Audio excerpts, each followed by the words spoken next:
Look at that lens flare right there. Welcome to Dirt, Sweat, and Gears, your Shakespearean tragedy of DIY content.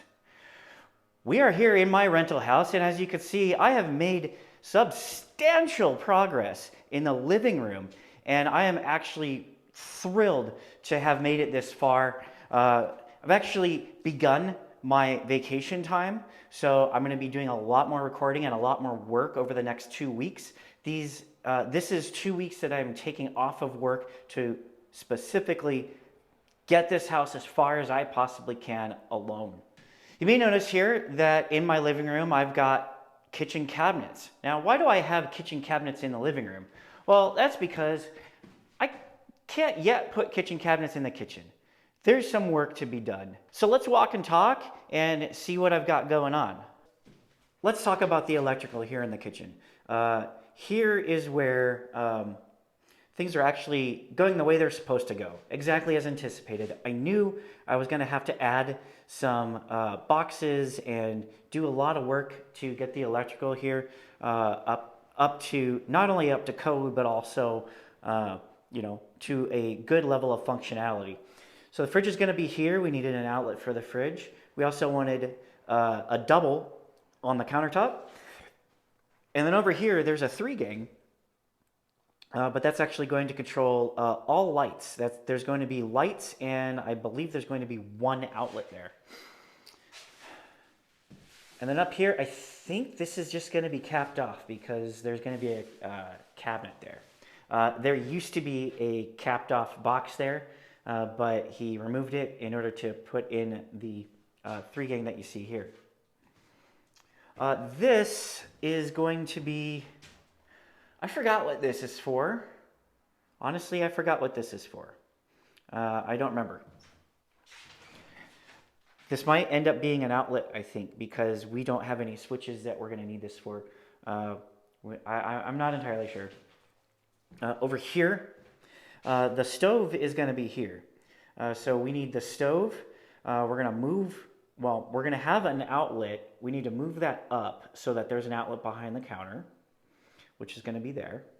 We're going to need to add an outlet behind the stove, somewhere around there-ish. And then up there, somewhere around there-ish, we're going to need another outlet for the microwave because the microwave is going to go above the stove. Over here in the laundry closet, I've got the plumbing, the majority of it capped off. And for this outlet, I was leaving this open just in case he needed to move this, but he's like, we're gonna leave it right where it is. Over here was actually kind of a complete disaster. This used to be some sort of panel, but ended up being just an enormous junction box. You see here, there's a doorbell, and there's a weird light switch that's completely out of place. This switch is actually for this doorbell, or at least it was when we got here. We may use this switch for this light right here. And this is an exterior box for some reason that controls the floodlight outside. That light up there. We're just going to hotwire that. We're not going to switch it because I can just leave that on. We're just going to leave it on motion so that anytime someone walks up the driveway or if there's a car coming up, the light will come on. Up here was a complete mess, and you can see it's all pulled out. The light fixture box is being used as a junction box, so he's started refactoring that. We put a new hole for one of the 2 schoolhouse lights that's going to go up here and there, and he started refactoring the wiring there. And then that's for the doorbell. I'm keeping the original doorbell because it's all 70s and yellowed, and I think just having 1 or 2 elements of the original house is going to be really cool.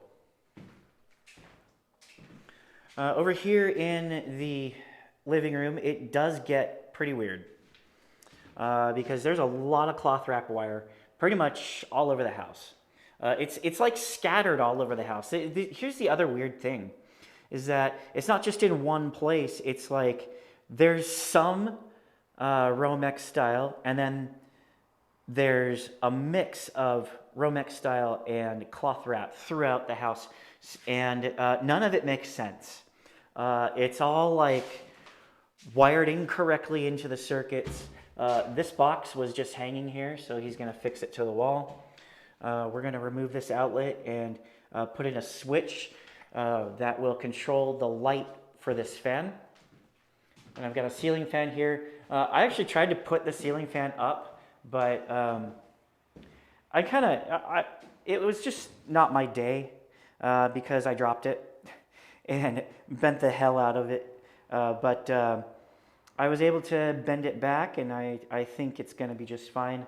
I'm probably just going to leave it up to the electrician to do, because he can knock it out in 5 minutes. And worst case scenario, I can stand underneath the ladder and hold the damn thing so it doesn't drop again. Over here, this outlet on this side of the room, it had cloth wrap wire, and it looked like the cloth wrap wire went nowhere. We pulled it out, and it wasn't connected to anything. So this never worked. It's going to now. Keeping that, obviously remove the wall heater. And my patch job looks okay. I'm not in love with it, but also I think it's just fine. Here, this is just going to be the hallway light. In here, so now I mentioned that I wanted a switch in the closets. Well, my electrician actually had a good idea to save me money, and he said, let's just put a 2-gang here. One will control the light for this ceiling fan, and the other will control the light for the closet. And so at first, it's going to be a little weird coming here to switch on a light here, but it'll take like 10 seconds to get used to. And it's going to save me probably a good 2 to 4 hours of labor. So I'm really happy that he's being frugal with my time. In here, in the bathroom, that I still have not completed demo, he is going to put in a 2-gang with 4 switches for my light fan heater combo. So he cut the hole, and that's the J-box for it. And he's going to get that all ship shape. He's removed the wall heater. We're just going to cap off that wiring so that we don't start a fire in the house. Over here, real simple, just replace that Romex. This is another same deal with the other closet. He's going to put a 2-gang here. One's going to control the closet. The other's going to control the ceiling fan light that's going to go up there. And so the electrical, when I explain it like that, seems really straightforward, but reality is he's completely rewiring the house, like end to end, completely remapping everything. And this was not expected. This was not ideal at all. In fact, this was the worst case situation for the electrical in this house. And luckily the plumbing went really well. The plumbing had no surprises. The cost was very reasonable. Mario did a great job at keeping my costs low. I think he gave me friends and family deals. So I'm not gonna disclose the price, but let's just say he took really good care of me. And obviously the work was exceptional. So I absolutely recommend them. New Design Plumbing. Over here in the door, I am going to remove this, and when I demo the other room, I'm going to cut out a little piece to replace here, replace that, paint it back over, touch it up, it'd be just fine. I ordered a new door lock set, and when I took the little shield off, I noticed it was really good and chewed up. It looks like this house must have been broken into. They must have jimmied the lock for the bottom latch. Because, you know, people sometimes don't like to use deadbolts. I always use deadbolts. So I'm going to keep the shield. I'm going to have to sand it down and prime it and paint it. and put it back on. Not really that big of a deal. It's just a door, but this is still a good door. It's a solid wood. It's worth putting a little bit of time into to make it look nice. Now let's take a look at the cabinets. I started to bring in the cabinets for the stove side of the kitchen. And I really did that because they were the easiest to reach and they were blocking my car. So a lot of practicality behind my decision to do that. I brought them in, I stained them with light walnut. You can see it came out looking a little bit like, pretty much like the picture in some lights. I mean, it looks fine on the screen. In reality, when you're looking at this in person, this has a little bit more red than I expected. So I put that stain on, and then I've done so far one coat of polyurethane, and I'm using an oil-based polyurethane, which I've never done before. And you know, the reason why I picked an oil base was because this is going to be in a kitchen. It's going to have a lot of exposure to water, and I think an oil-based polyurethane will help protect the wood and repel the water a little bit better. Even though it's a little bit more of a pain in the ass to work with, if I want to reuse the brush, I have to use brush cleaner instead of just rinsing it off with water. But I think it will be worth it in the end. I honestly don't know a whole lot about finishing wood other than just some trial and error. So I am really kind of flying by the seat of my pants here.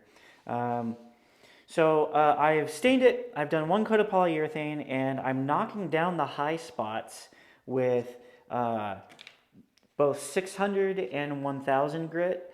I'm using 600 for my first pass to knock it down, and then I'm kind of like hitting getting it smooth with the 1000 grit. And I'm gonna do another pass with the polyurethane because over here you can see I actually missed a few spots, like it didn't want to grab onto the wood. So I'm gonna do a second coat and try to at the very least get the spots that I missed, and hopefully it will come out a little more even. This doesn't look bad, but also you can see there's most definitely spots that are missing the polyurethane finish. So this next 2 weeks is going to be really interesting. I think it's going to be a lot of fun. I've got a lot of work to do, but I'm also taking a lot of time off, just here and there. Next week is my anniversary with my wife, 4 years now, which is pretty amazing. And on Friday, I am going to the Long Beach Grand Prix, and I will be taking video for you guys. I think it's going to be a lot of fun. I'm going to be there with my friend Ed. Well, he gave me a Triumph, so is that really a friend? We'll find out. Here's some update on my cabinets. I have stained and applied 3 coats of oil-based polyurethane gloss on it, and am now in the process of polishing them up and doing kind of the finishing touches. Let's see if we can get these cabinets into the light so you can see what I'm looking at here. So this is the finish with no polish. This is just the result of polyurethane and doing some color sanding in between. This is actually not a true color sand. I'm actually just using 2000 grit, 1000 grit, 2000 grit between coats. And you see I got it looking really good, except there's like a lot of waves and there's some impurities here and there. So I decided on the 3rd coat that I wanted to do another color sand. And let's see here. So this is the cabinet that I did a color sand. So this is the cabinet that I did a sand after the 3rd coat. And you see it's like, there's like little dull spots here and there just because that's what happens when you sand. So that got me thinking, you know, what am I going to do next? I could try to color sand it. The color sanding is a pain in the ass, especially inside when you're like throwing water around, and I already painted this room and everything. So I just thought, what else can I do? And then I just got this wild ass idea in my head. Maybe I thought to myself, why can't I just buff it the way that I would prepare a car. You guys all saw how clean I got my car for Radwood back in November. Why can't I use some of those same processes here on cabinets? And I did a little bit of Google searching, and it turns out, yes, you can use Meguiar's products on wood and on wood polyurethane. In fact, a lot of woodworkers actually do this. They'll use a carnauba paste, and they've been doing it for a long time to finish up their cabinets. So I decided to run back out to Harbor Freight. I already had this buffer from when I cleaned up my Maverick for the first time. I bought 3 new pads, one for cutting, one for polishing, one for finishing. And let's take a look at the result. This piece, I only did a cut. So I did a fine grit sand, and then I did only cut. And you can see it's actually really good. There's still some like little dull spots here and there, and that was actually pretty consistent throughout the other pieces that I did a cut on. Let's see. Okay, no, not this one. This one over here is just a cut and polish. And again, you have little streaks here of dull spots, but you see it's actually starting to really even out. I have to do a little bit more on this right side here, but it's starting to even out. It's starting to show some promise, and that just made me think maybe I am going in the right direction. And on this last piece, this is cut, polish, and finish, and you can see there's still some waves in it, but if I could do another cut and possibly knock down some of these high spots and have a mirror finish, or I could just roll with what I've got. I haven't quite yet decided because this still looks really good. Even though there's kind of like paint or brush lines in it, it still gives it a nice kind of handcrafted feel because of these imperfections. So I haven't quite yet decided how far I'm going to go with this. I'm probably going to do a little bit more polishing on this just to get the edges and the corners and everything kind of nice and shiny. But this turned out to be a really good exercise. I think I'm going to have some nice cabinets once it's all said and done. That said, all things considered, I would not do this again. I will not be doing this again because this is a lot of work, and I could have just saved myself all of that time and work by buying finished cabinets. It would have cost me an extra $1,000 for the entire cabinet set, but it would have been worth it, especially if this house had not been next door to me.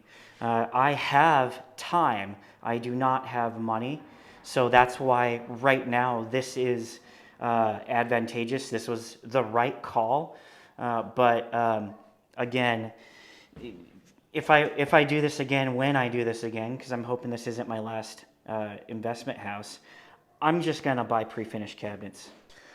Well, it has certainly been a minute since I last checked in with you guys, and there's a few reasons for that. The first reason being that this work was really kind of slow work. There was a lot of work, but not a lot of visually impressive progress to show. And that's because the electrician had to basically completely rewire the house. So all of the big impressive work was done up in the attic or down below underneath the house.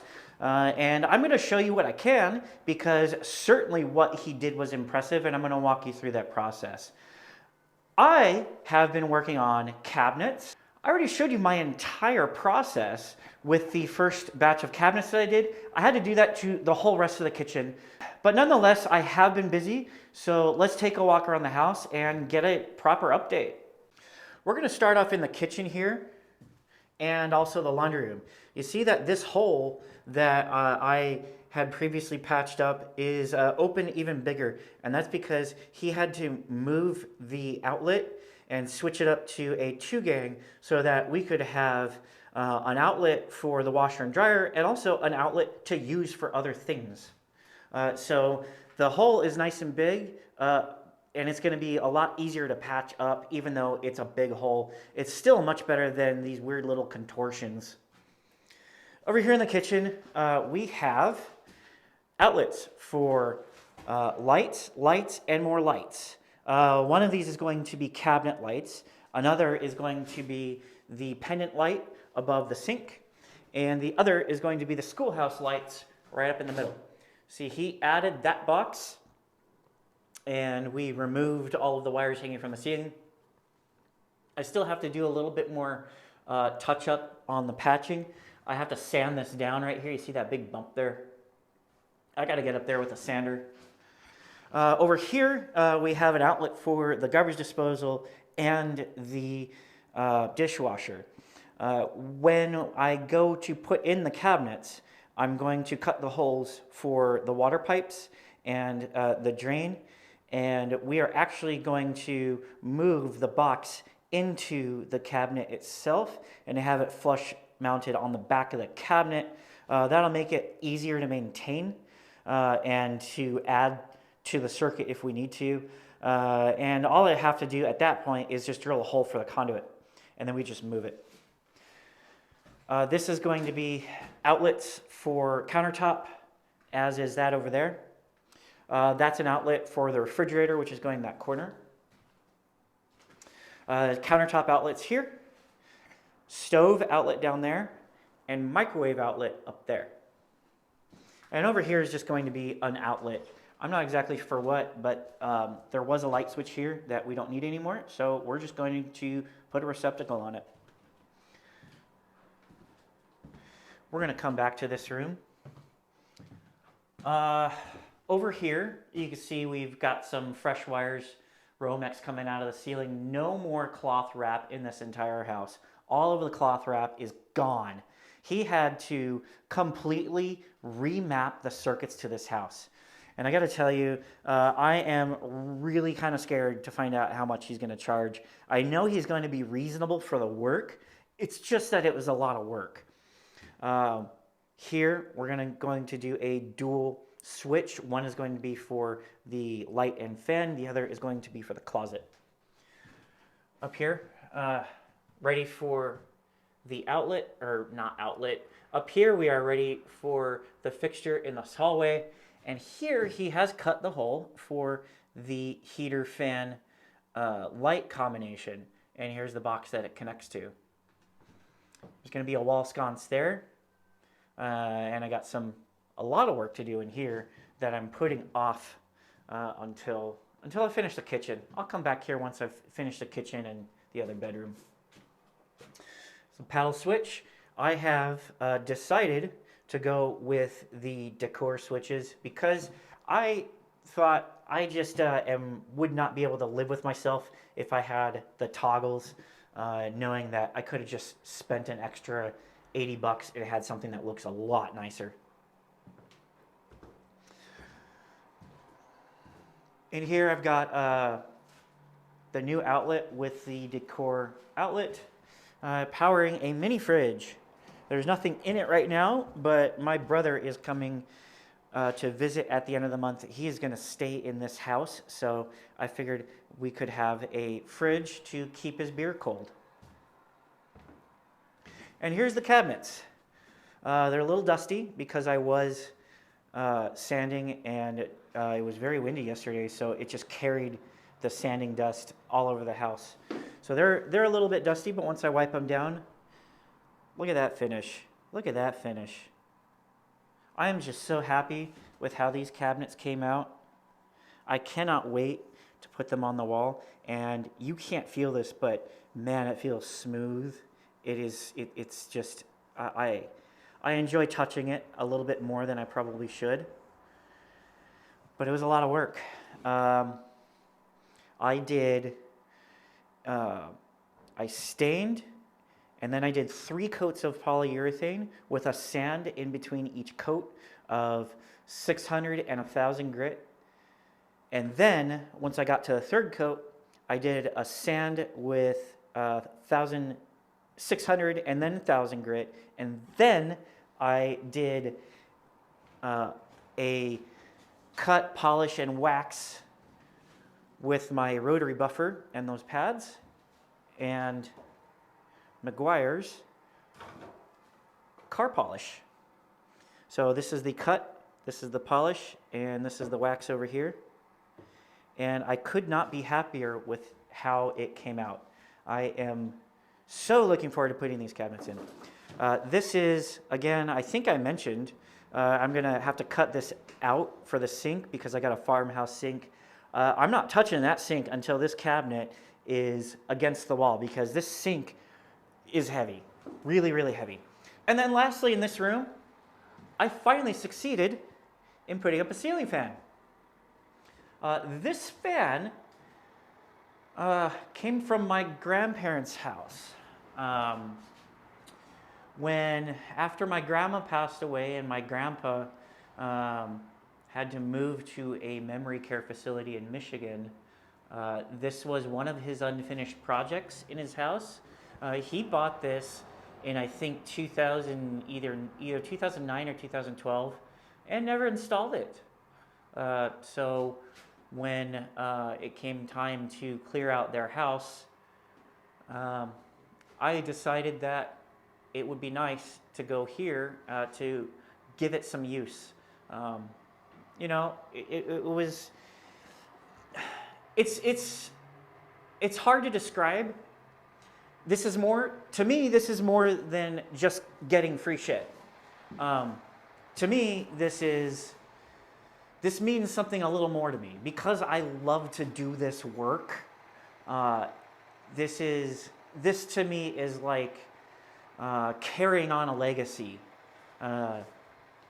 Because it's not just free shit. I mean, this is a beautiful fan, for one. It's got like this acid wash finish to it.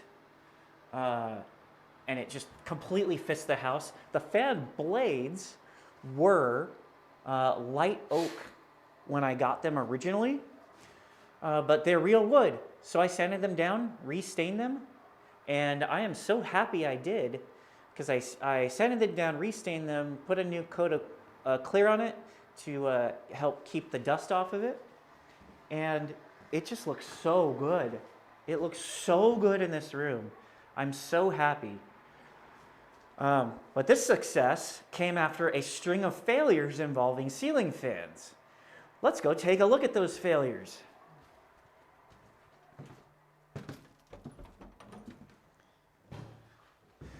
The first failure being this ceiling fan that I bought. This is a Hunter Casa Vieja. And it's a nice looking fan. You can see it's oil rub bronze. It's very similar to the one that I put in the living room, except it's smaller. And I'm really glad I failed on this because this was my first attempt. Well, not my first attempt overall at hanging a ceiling fan, but the first attempt at hanging a ceiling fan in this house. And because the body of this is so much smaller, it just made sense to put the largest fan in the largest room. So I'm really glad I did that. But I failed miserably because halfway through installing this thing, I dumped it. It went careening off the ladder, smashed to the ground, bent the hell out of this piece, and it left a little mark here. It's you know, not critical. It's not a deal breaker, but man, I sure regret doing that. But it has all of the pieces, so that's nice. That's actually, I decided, is going to go in the other bedroom with the huge window because I think that's going to be the nicer bedroom. So I want it to have the nicer ceiling fan. I say that because this ceiling fan it's still a Hunter. It's still a great fan, but I'm just not a fan of the shiny brass finish. That's okay. I mean, it would be okay if it were a complete set. But that's what happens with free stuff, is that sometimes it's not complete. This one is missing the mounting bracket to the ceiling. So when I tried putting it up in the ceiling, you see I put my filthy hands all over the ceiling. And that's because I tried like 75 different ways of getting this damn thing up there. And I was trying to use this to flush mount it to the wall, or not the wall. I was trying to use that to flush mount it to the ceiling, but this is completely the wrong piece for doing that. I need the little bracket. I have one over here. I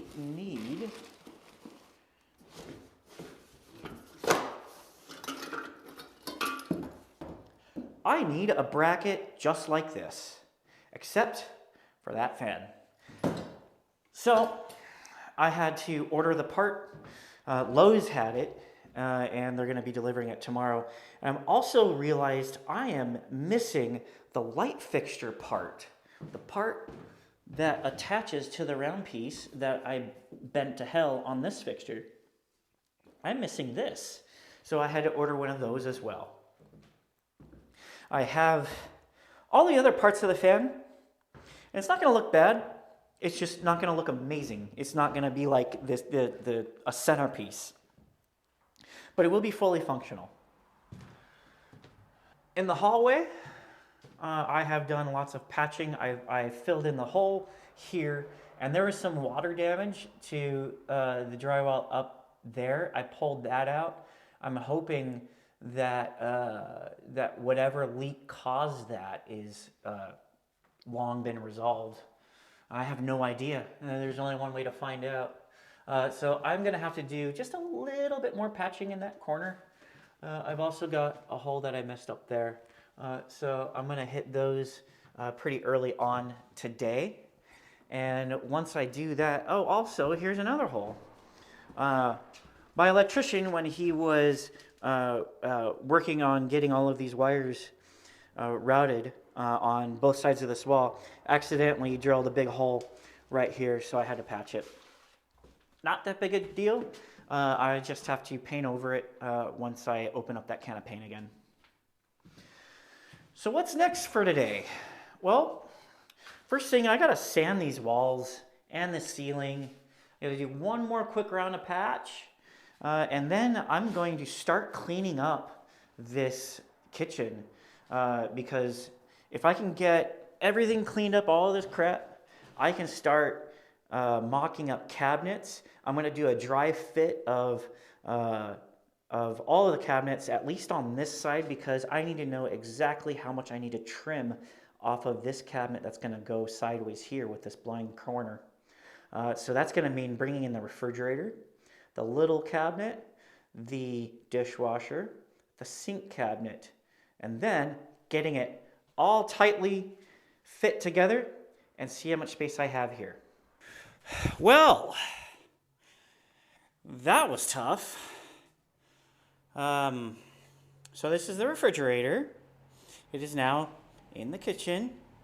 And it was quite a harrowing experience, I must say. Let's go take a look at the journey that this refrigerator had to make. See that garage out there? The refrigerator was in that garage at the top of that very rocky hill. So I got it down this very rocky hill. And every step of the way saying to myself, don't dump the fridge, don't dump the fridge, don't dump the fridge, please don't dump the fridge. And then I got to this turn here, and I dumped the fridge. I got caught up on this rock right here. You see it's now loose and out of place, and I got to reposition those. It came down, and the back of it hit on this rock. But it was mostly a controlled fall, so I don't think I did any functional damage. And you see here, got a little bit of a dent in the back. That, I think, is no big deal. Worst case scenario is that I have to take the rubber mallet to the side here, and bump it back straight-ish. But once it's recessed into the wall, you're never going to know about it. I also got the dishwasher in. That was, by comparison, nothing. You see I've got entirely the wrong plug on it. That's temporary. That was just for testing. I have a real plug that I'm going to put on it with a ground. So next up is going to be a test fit of the cabinets along with these here appliances so that I can get a final measurement on this cabinet right there. Never mind. We're absolutely going to see the dent because it's right next to the receptacle. How fun. Oh well, I'm not going to be living here. And I don't think any tenant's going to care. Like I said, I'm going to try to clean that up and probably bang on it with a rubber mallet just a little bit so it's not like sticking out when you look at it straight on. But that aside, look at what we got so far. This is the beginning of a kitchen. This is the beginning of a beautiful kitchen. And I can't wait to get the rest of these cabinets in. So now, moment of truth. Let's measure that. 19 and a half. I probably want to trim that down to maybe even 19 because actually I've got that little notch there, which is 19 and a quarter. So I want this down to 19. This is probably as tight as I want to go because you do need to be able to navigate the fridge in and out. See, it's like right up against the wall, which by the way, of course, the wall is not square. But 80-year-old house, what do you expect? All right, so this cabinet is covered in stuff, but let's see where 19 leaves us. This is the mark that I made where I thought I would have to trim just from the measurements that I'd taken previously. Let's set it up with 19, and we're very close. We're very, very close. Look at that. Pretty much dead on. Maybe just a quarter inch or off from where I was before. So this is so far as expected. I'm going to have to modify this cabinet, and that's going to be a pain in the ass, but one step at a time. I got plenty to do before I need to worry about this.